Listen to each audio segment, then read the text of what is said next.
নমস্কার, কেমন আছেন সবাই? তীর্থযাত্রীর আরও একটি নতুন ব্লগে আপনাদের সবাইকে জানাই স্বাগত।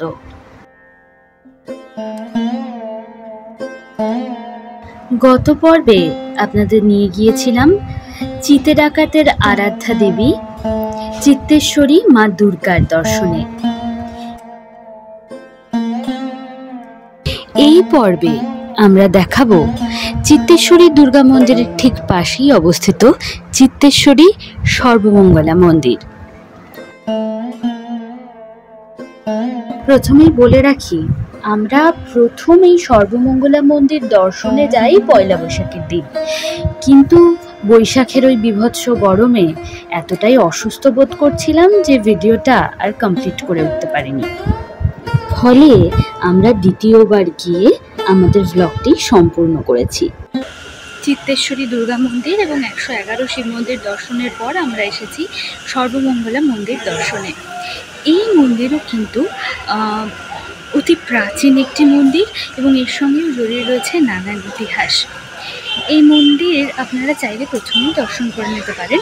মন্দির খোলে প্রত্যহ সকাল 6টা থেকে এবং খোলা থাকে দুপুর 1টা পর্যন্ত, এবং পুনরায় বিকেল 4টে থেকে রাত 9টা পর্যন্ত এই মন্দিরে আপনারা মায়ের দর্শন করতে পারবেন। মন্দিরের প্রবেশদ্বারের ঠিক সামনেই রয়েছে এই হাড়িকাঠ, যা দেখলে রীতিমতো শিউরে উঠতে হয়। চিত্তেশ্বরী সর্বমঙ্গলা মন্দিরটি কিন্তু আকার আয়তনে বেশ বড়। মূল গর্ভগৃহের সামনে রয়েছে একটি বিরাট নাট মন্দির। গর্ভগৃহের চাতালটিও কিন্তু বেশ বড়। এছাড়াও মন্দির চত্বরে ইতি উতি ছড়িয়ে রয়েছে বিভিন্ন ঠাকুর ঘর, কোনোটা শিবের, কোনোটা বজরংবলীর, আবার কোনোটা রাম লক্ষ্মণ সীতার। মন্দির জুড়ে রয়েছে হরেক রকম নকশা এবং রকমারি রঙের ছোঁয়া। এই মন্দিরের ইতিহাস জানতে হলে আমাদের ফিরে যেতে হবে বহু বছর আগে, যখন এই স্থান ছিল অত্যন্ত জঙ্গলাকীর্ণ।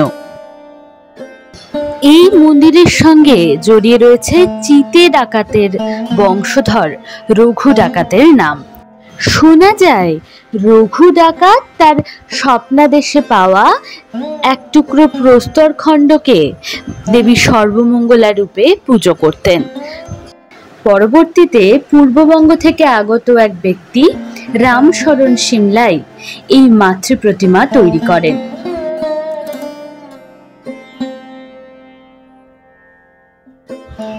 নিম কাঠ দ্বারা এই মাতৃ প্রতিমা তৈরি হয়েছে। দেবী সর্বমঙ্গলা রক্তবর্ণা চতুর্ভুজা কালী, সঙ্গে রয়েছে তার বাহন শ্বেতশুভ্র একটি সিংহ। কাশীপুরের এই সর্বমঙ্গলা মন্দিরকে ঘিরে ছড়িয়ে রয়েছে অসংখ্য কিংবদন্তি।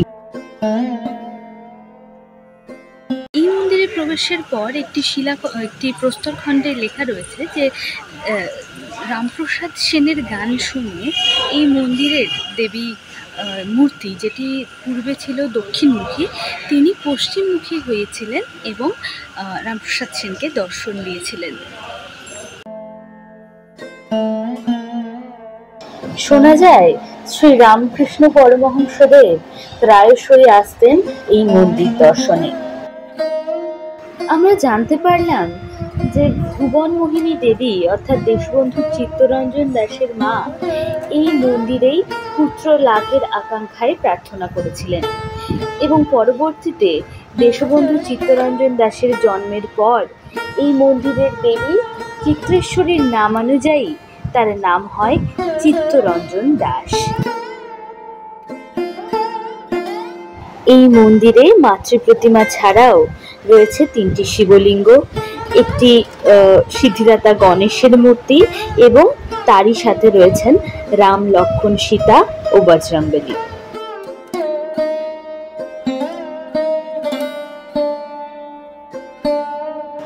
দেবী সর্বমঙ্গলার মূল মন্দিরটি প্রতিষ্ঠা হয়েছিল নবাব আলীবর্দী খাঁয়ের রাজত্বকালে। তবে এই মন্দিরের প্রকৃত ইতিহাস নিয়ে কিন্তু বহু মতপার্থক্য রয়েছে। অনেকে মনে করেন চিতি ডাকাতি ছিলেন এই মাতৃপ্রতিমার উপাসক, আর তার মৃত্যুর পর রামশরণ সিমলাই এসে এই স্থানে পুজো অর্চনা শুরু করেন। তবে ইতিহাস যাই হোক না কেন, দেবী সর্বমঙ্গলাকে নিয়ে মানুষের মনে অনেক বিশ্বাস। তাই প্রত্যেক দিন এই মন্দিরে আগমন ঘটে বহু দর্শনার্থীর। চিড়িয়া মোড় থেকে অটো নিয়ে আপনারা এই মন্দিরে পৌঁছতে পারেন। কাশীপুর গান ফ্যাক্টরির দিকে যে রাস্তাটি চলে গেছে, সেই রাস্তা অভিমুখে আসলে প্রথমেই আপনারা এই মন্দিরটি পাবেন। এরপরে রয়েছে চিত্তেশ্বরী দুর্গা মন্দির। তো আপনারা প্রথমে এই মন্দির দর্শন করবেন, তারপর চিত্তেশ্বরী দুর্গা মন্দির দর্শন করে 111 শিব মন্দির দর্শন করে নিজেদের গন্তব্যে ফিরে যেতে পারেন। এই মন্দিরে আপনারা সকালে তো পুজো দিতে পারেনই, দুপুরের পর পুনরায় যখন বিকেলে এই মন্দির খোলে তখনও কিন্তু আপনারা চাইলে পুজো দিতে পারেন।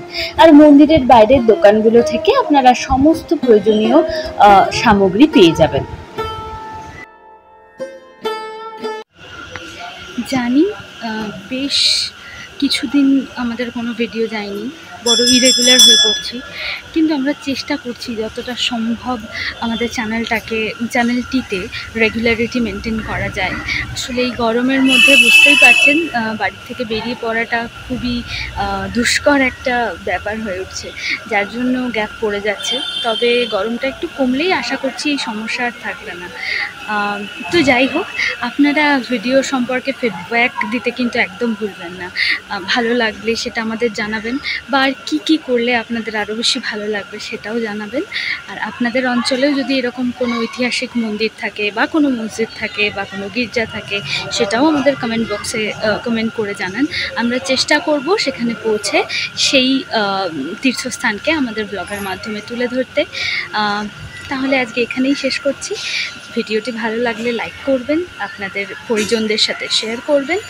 আবার খুব শিগগিরই ফিরে আসার চেষ্টা করব নতুন অন্য আরেকটি ব্লগ নিয়ে। ততদিন সবাই ভালো থাকবেন, সুস্থ থাকবেন, দেখতে থাকবেন তীর্থযাত্রা।